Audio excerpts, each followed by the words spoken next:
Le Bengali et le rossignol. Le Bengali.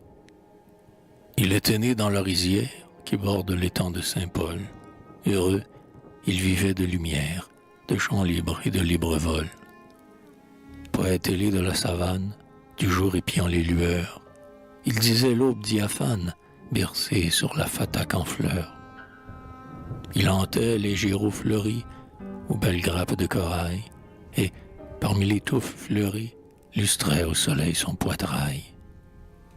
Il allait plongeant son bec rose, au gré de son caprice errant, dans le fruit blond de la jame rose, dans l'onde fraîche du torrent. À midi, sous l'asile agreste, du ravin au ventier des doux, ivre d'aise, il faisait la sieste, au bruit de l'eau sous les bambous. Puis, dans quelques sources discrètes, bleu bassin sous l'ombrage épars, baignant sa gorge violette, il courait sur les nénuphars. Quand l'astre au bord de mer s'incline, empourprant l'horizon vermeil, il descendait de la colline pour voir se coucher le soleil. Et sur le palmier de la grève, et devant l'orbe radieux, au vent du large qui se lève, du jour il chantait les adieux. Et la nuit magnifique et douce, d'étoiles remplissant les terres, il regagnait son lit de mousse, sous les touffes du vétiver. C'est là que l'oiseleur cupide, le guettant dans l'obscurité, ferma sur lui sa main rapide et lui ravit la liberté. Dès lors il subit l'esclavage. Un marin, chez nous étranger, l'amena de son doux rivage, sur mer avec lui voyager.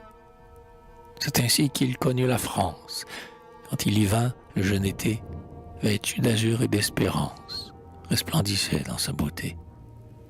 Partout, sur les monts, dans la plaine, brillait un ciel oriental. L'exilé de l'île africaine se crut sous un climat natal. Mais vint l'automne aux froides brumes, la neige au loin blanchissant l'air. Il sentit courir sous ses plumes les âpres frissons de l'hiver. Rêvant l'île maternelle, aux nuits tièdes comme les jours, il mit sa tête sous son aile et s'endormit, et pour toujours. C'était un enfant des rizières, des champs de canne et de maïs, en proie aux bises meurtrières, il mourut plein de son pays.